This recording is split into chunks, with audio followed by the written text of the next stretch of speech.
Okay, so in this video, I kind of want to take a break from talking about individual stocks and the companies that I hold in my portfolio and do more just like a general overview of my sort of investing story and my thesis and kind of the themes that I look for and sort of the lessons learned since I started investing. So this is kind of the sort of short version of the story of how I grew my portfolio from about $30,000 to over $500,000 in the last 5 years. And this is just getting this out of the way up front. This is not a get rich quick video. This is not, I do not invest in penny stocks. I very rarely buy option contracts. This is just how I've identified winners. I've doubled down on those winners and I've held them for the long term. And I will give the lessons on, sort of what I learned by getting out of things too early and how I left some money on the table too. When I was 24 years old, I had about $30,000 and saved up, and I always made it kind of a point to live within my means, buy what was necessary, but not really splurge on kind of things that I think are dumb, like whatever, luxury clothing, an expensive car. I was just never really into that. I started my career in investment banking, and I stayed in investment banking for about 4 years, for the first 4 years out of college. And so, I kind of, obviously I was making good money for my age, but I had this money to invest because, I basically didn't have a life. I was working 80, 90 hours a week. I didn't even have time to spend the money. It was just, paying rent and groceries for years, So, when I kind of transitioned out of banking, that's when I started to get pretty serious about opening up my own active portfolio. And so, the first thing I would say is that you can invest in index funds or mutual funds, ETFs, which are sort of baskets of individual stocks, and they give you a broad exposure to a number of different companies or industries. And the growth compounds over time, just like a stock. And I'll do a separate video on some of the ETFs that I own. But pretty much from the beginning, I was investing in individual companies. And so, I was buying Amazon, Apple, Tesla, a lot of different technology companies. And so I will say, full disclosure, I have mostly over the last 5-6 years, I've mostly been invested in technology. I don't really hold any kind of like consumer stocks like Procter & Gamble or any kind of, blue chip names other than, yeah, sure, Apple's a blue chip name, Amazon's a blue chip name, but I very much think Amazon's a growth company. Apple, a little more mature, but they're a cash flow machine. Can never really go wrong with Apple in your portfolio, pays a nice dividend, checks off a lot of boxes. And so, here's sort of the, story of how I grew this portfolio and, kind of the mistakes I made early on. So first and foremost is I always was into budgeting. And so every month, at the end of the month, I would look at my cash balance and my 401k balance and compare that to the prior month. And after a bit of time, I realized, hey, I'm saving a ton of cash here. My cash balance keeps going up, because I'm not spending it on just dumb discretionary shopping, but I also wasn't doing anything with it. It was just kind of sitting in a bank account earning, not a ton of interest. And so it did kind of hit me, and thank goodness it hit me, pretty, relatively early on, in my early 20s, that I should be transferring this over to a brokerage account and having it, grow and work for me on my behalf. And so that's when I opened up an account with Charles Schwab. That's the broker that I use. And I transferred an initial, kind of lump sum. And that's how I started buying, or that's when I started investing in stocks and ETFs. And basically, I very much in the beginning had a trader mentality. I'd buy a stock, I'd see it go up, 20 points or something, and then I would sell and get out. And I loved the idea of sort of this instant profit or instant gratification. It would make me feel, correct, that my investment thesis was right. But the thing is, that was actually kind of an immature and short-sighted, frame of mind, right? Because most things are going to go up in the short term, at least, a lot of things do. And sort of the market that we've had over the last decade, you know, as the saying goes, you know, kind of anybody's a genius in a bull market, right? And so it took me a couple of years, and in particular, a very, very large tax bill, to realize, you know, I should be holding these, and if I ever want to trim them to make back my initial investment, or if I want to raise funds to get into something else, sure, that I can do that, but there's no point in really, you know, buying a stock and then selling it, you know, 2 months later after an incredible earnings report. And so a couple of examples of this are JD.com and ServiceNow. I bought both of those companies years ago, and you know, unfortunately, I don't hold any shares anymore. You know, sure, I could buy them back. I still think both companies have really robust growth prospects, especially ServiceNow, but I've kind of learned my lesson. I like the companies I'm in right now, but you know, look, I bought ServiceNow at 280, sold it at like 330. At one point it was like over $500, maybe it even still is. I think the ultimate mistake I ever made was Etsy. I bought Etsy at $10 a share. This was probably 5 or 6 years ago, and they had a good earnings report, and an equity research analyst came out with a $15 stock price target, and the stock, sort of on that news and in conjunction with the good earnings report, went through the roof, went to like $20. I flipped it. As we all know, Etsy was one of the darlings of, and still has been. I mean, they're in the S&P 500 now. You know, sort of a COVID darling. They've done very well during this COVID-19 pandemic, and you know, I could have had tens of thousands of dollars in gains on that one. And so my whole point to this is that even though my portfolio has gone up dramatically, I mean, I've more than 10x'd it in 5 years, I've certainly left a lot of money on the table. And so there's always, you know, always lessons to be learned. I just definitely wanted to be straightforward about that, because, you know, sometimes you see videos like these and people come across as having, you know, they think they're like investment gurus and never make mistakes. And, you know, I'm willing to admit mine, for sure. But, you know, the sort of the overarching theme here is like, how did my investment portfolio compound so much in such a short amount of time? And really, it kind of just boils down to a couple things, right? I mean, I like I said, I invest a lot in technology companies, and so, you know, whether it's big tech or sort of these new innovative companies, they've all been doing well over the last, you know, 5 or 6 years.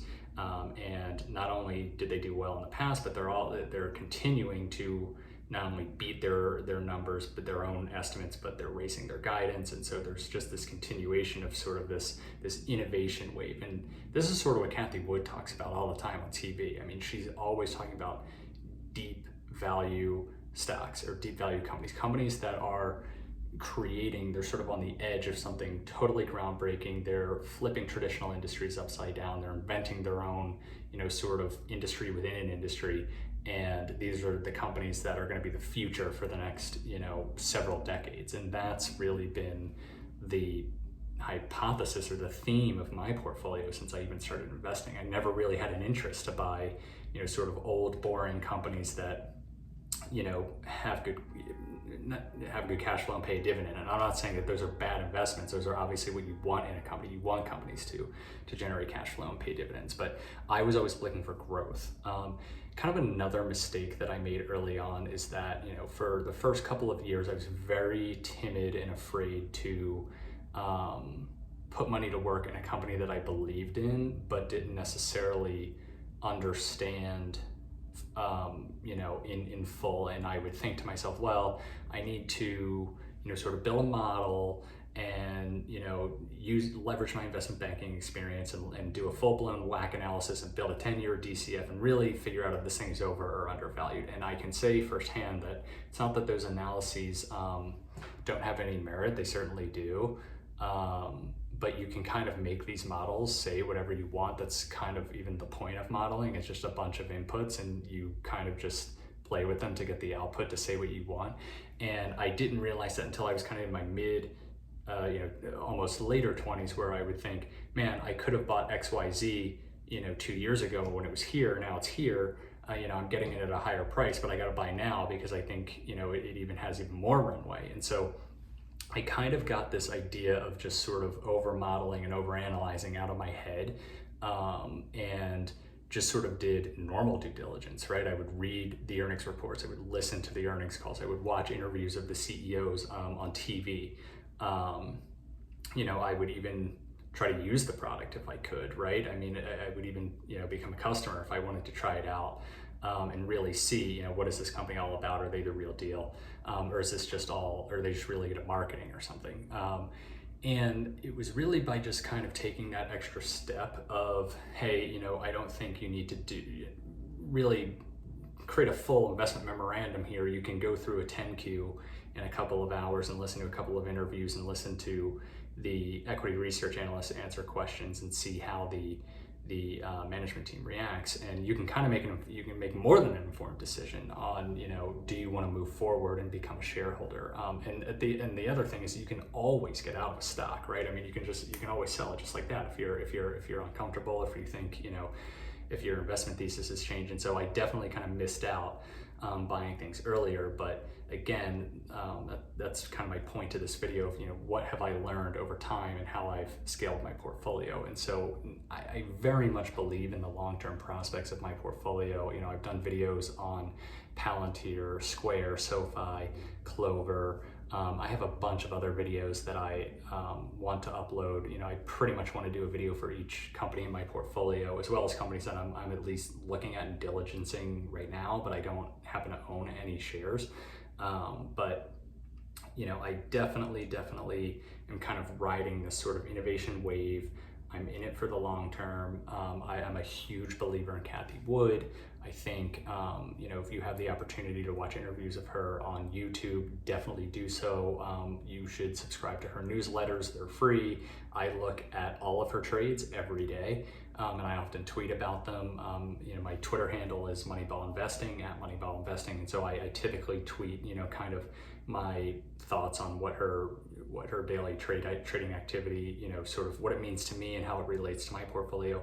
And one other thing I would say is, you want to be looking for, you're never going to get anywhere without taking at least some risk. And there is certainly a difference between a risk and a gamble, in my opinion. And a risk is calculated. A gamble is not always calculated. It could be, but it often is not. And so, think about sort of not only just technology, but there are a lot of industries and sectors that have a ton of long-term potential, but we are in these super early innings, like gambling, like esports and e-gaming,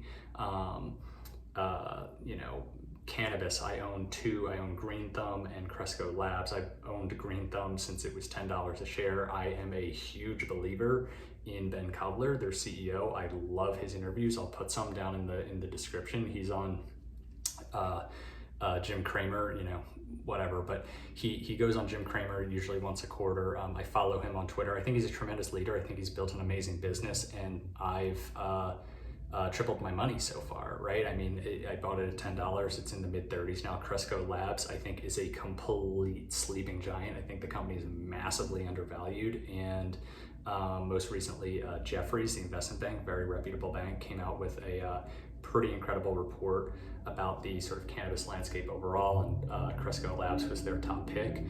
So I definitely am happy that I have well over 1,000 shares at $10 a share in that one, and I think it's going to be a multi-bagger, over the next 5 to 10 years. But anyway, the core theme here is that you want to identify the industries of the future and then the leaders within those industries, and that's how you create growth for yourself, right? And you want to double down on your winners. One thing I cannot stress this enough is that if you're going to average into a company, dollar cost averaging is it's called, you're going to have to learn how to occasionally even average up. If you're only going to buy a stock on down days, you're never going to build the type of position that you want to build. And that's important because you're never going to see the gains that you initially thought that you were going to have. You can't buy stocks only on a down day. It just just doesn't work like that. You know, I'm not recommending buying a stock when it happens to be up 25 points on a day after an amazing earnings report. Maybe wait for a little bit of a sell-off. But you know, if you're only going to wait for it to go on sale, you know, typically then it's going to be on sale for a reason. So, you know, one thing that I have to say is, you know, you definitely got to learn how to average into these things over a long-term time period. And you know, really, just the core theme here is just hold. Sure, you can trim it if you want to at least recoup your initial investment. You can trim it to raise funds for another investment if one comes up and presents itself. Sure, why not? But you know, if you really want to create wealth, it's not just about instant gratification. It's not about just you know, sort of trying to double your money overnight. This is not a lottery. It's not a casino. This is like, you know, long-term, strategic, well thought out, calculated wealth creation. And so for me, I don't really have any plans on selling any of my holdings. I have over 100 shares of Tesla, you know, at a very good cost basis pre-split. I have a huge gain just in my Tesla alone. I've got a huge gain just in my Amazon and my Apple. I mean, what is the point of selling it? You have to ask that. I mean, do you need to raise funds to finance a large purchase like a car or even a house, or do you just want the cash? Because, you know, in my view, sure, I could liquidate my Apple position and have 6 figures in my pocket. You know, well, today's Sunday. If I did that on Monday, I'd have 6 figures in my bank account. But then, what do I do with that money? I mean, I feel like I just have a 6-figure problem after that. You know, what is the point of, you know, sort of liquidating an entire position and then just having a ton of cash, other than, you know, maybe it makes you feel comfortable to hold on to cash, which I can certainly, you know, understand that. But, you know, for me, I feel like I would just have this giant problem and think, you know, what do I do with this money? Like, what do I do with it now? So, you know, it's all about long-term compounding, snowballing, or the snowball effect rather, identifying the sort of trends and industries of the future and the sort of the big innovators and leaders in those sectors, and just adding to them over time, you know, and trying to cut out, you know, any sort of unnecessary discretionary spending, and having that and reinvesting that money, you know, elsewhere, and making an investment, you know, in yourself, in your future, in your family's future, things like that. So anyway, let me know what you think, if you disagree kind of with, you know, my approach to investing and sort of how I've grown my portfolio. You know, again, I wanted to be really upfront about the mistakes I've made, because, you know, I definitely have left money on the table, but I'm still pretty proud of what I've been able to accomplish at a young age and in a short time horizon, and sort of how I've set myself up for the future. But, you know, I'm certainly open to, you know, what other people do, what their sort of investing strategies are, you know, what kind of companies they're looking at. I'm always looking to learn. I'm always looking to learn what else is out there. So definitely feel free to comment below and let me know what you think. Thanks.